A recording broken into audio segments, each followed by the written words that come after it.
There we go. I think we're in there like swimwear. Or is that it? I think we're in there. Hold up, hold up. We're in. We're in. Um, but from the top, right? Not from the top, but back to the show. So, like I was saying before, a person that changes lives is what I thought changing lives was. Initially was to tell people to change, and then the world would change. But that's not how I envisioned changing the world after I thought about it. The way I could change the world is by raising good children, and those children of mine marrying good people and their kids, and then their kids making kids will impact the world more than anything else. So that's what I did. So that's what I'm trying to do, and I'm still trying to fulfill that now. I got married at the age of 23. I'm 32 now. I'll be married almost 10 years. I have three beautiful children, and I hope they impact the world in a positive way. But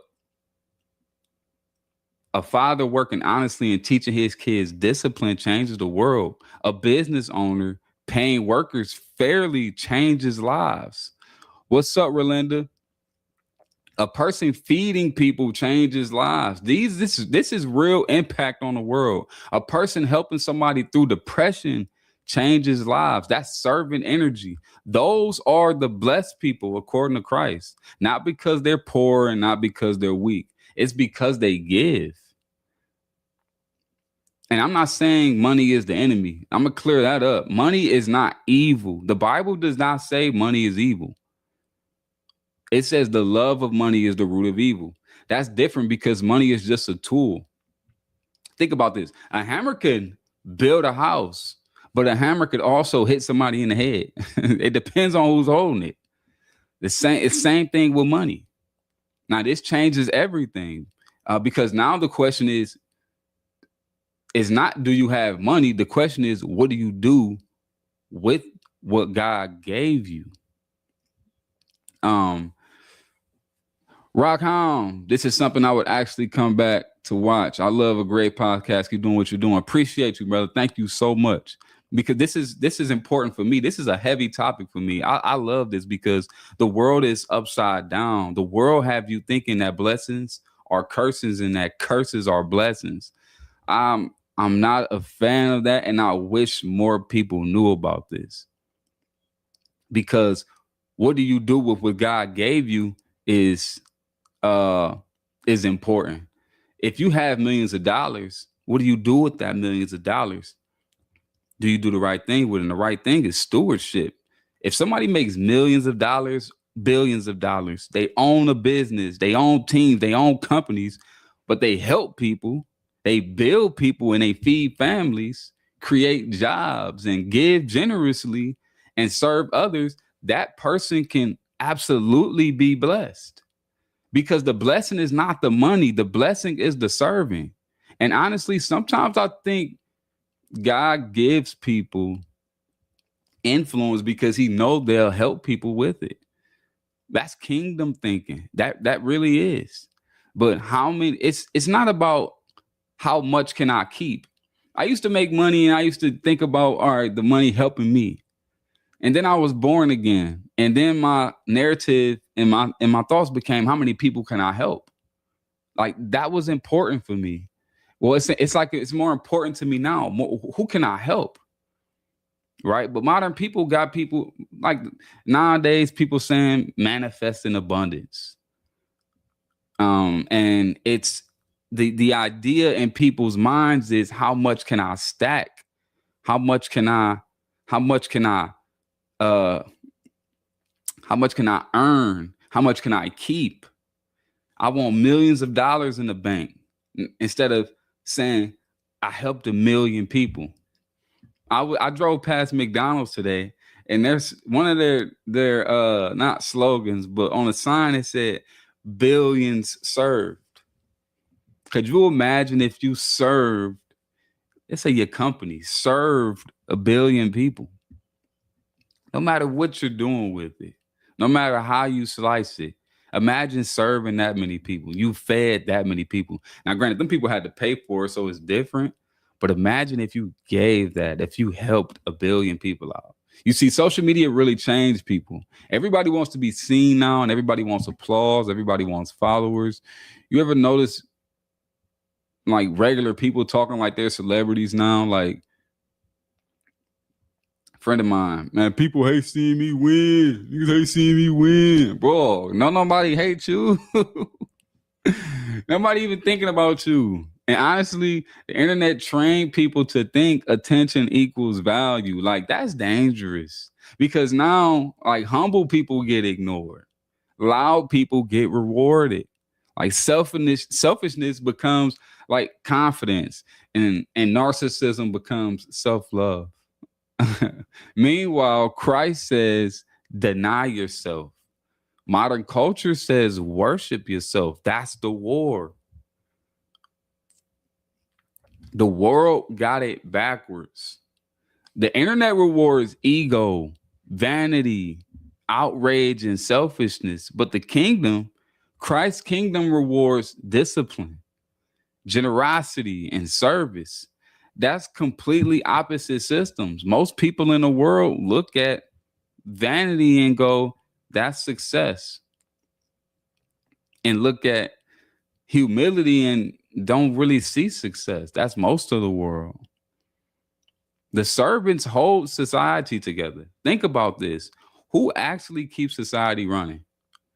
Not just celebrities, not just influencers, servants, the workers, parents, teachers, builders, nurses, caretakers, honest business owners, and people helping the communities. Those people keep the world together, but modern culture barely celebrates them because serving people is not flashy. It's not dramatic. It's not viral enough, but Christ sees it. God sees it, and that matters. I just figured this out.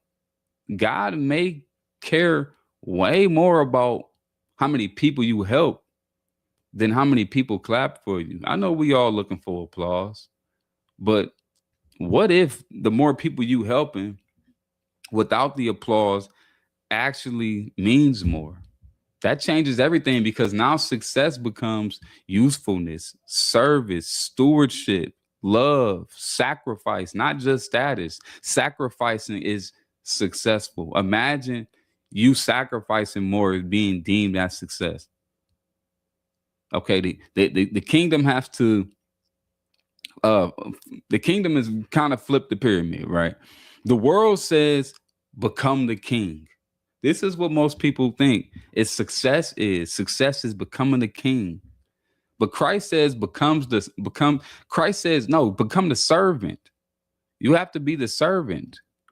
Blessed are the servants. The world says chase attention. Christ says serve quietly. You got people recording themselves, giving people money. That's attention. Just give. You don't have to do that. Just give. The world says become worshiped. Christ, he washed feet. Like, that's insane to think about. Think about that. Christ washed people's feet. The Son of God washing feet.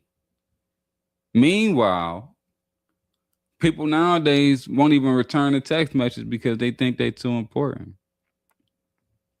Bro, I got too many followers, man. I'm too big for that. Like, honestly, and that's why people feel spiritually empty, because everybody's trying to become the center of the universe. Nobody is trying to help each other anymore. But what the blessed life actually looks like, the blessed life is not being worshipped and flexing online, acting important, collecting attention. The blessed life is helping people, loving people, building people, serving people, and stewarding what God gave you. Whether you're rich, poor, famous, or unknown, the question is, do your blessings stop at you? Or do they flow into other people's lives? That's the real question. The world says become important, but Christ says become useful. The world says get people to serve you, but Christ says serve people. And honestly, I think the world just got everything upside down because according to Christ, the blessed people are the servants, not because they're weak, not because they're broke. It's because they give, it's because they love, it's because they help, because they build others instead of worshiping themselves. That's the kingdom. And maybe that's what greatness, think about this, maybe that's what greatness actually is. The servants, being servants, helping people. Imagine, just think about that fulfillment when you're helping someone. When you're helping somebody out and not expecting anything in return, that's fulfilling. The Holy Spirit dwells in people sometimes, and people, you see somebody that need help and you give them help. It's like your mom needing help. You're happy to be there and you're happy to help her because it's fulfilling when you're helping someone. Blessed are the servants. The people that's serving is the help is the people that's blessed. Now, you have most people trying to be the king. Most people are trying to be kings. Most people are trying to be kings and queens. Most people are trying to be rich and famous. For what? For their own personal benefits. It's not to help others. And that's the problem. And that's why the world is upside down. Because I guess you have to be into the word of God to see this. But you have people thinking that the wife at home taking care of her kids on a daily basis and it's not blessed. People, and you also have you got people that think, okay, this person owns the Browns, right? That's Jimmy Haslam. Let's use Jimmy Haslam for an example. Just because Jimmy Haslam is a billionaire doesn't mean he's not a servant. You can still be a billionaire and be a servant. The problem is most people aren't. Most billionaires aren't. I'm not saying most billionaires aren't there for their personal benefit, but most billionaires don't fall into the servant category because to be a servant, you have to serve more than you gain. You have to give more than you gain. This is just what Christ says. Blessed are the servants. Blessed are the people that give, the people that love, the people that help. My church, it has a bunch of people that's just open to help, just open to give, open to love. And that's what real greatness looks like. Greatness looks like people that wants to give and love. This is the House of War. I'm Rok Makovu. I appreciate you guys for hopping in. And I just want to leave you guys with one thing. If you think that you're blessed because you received something, I want you to think about this.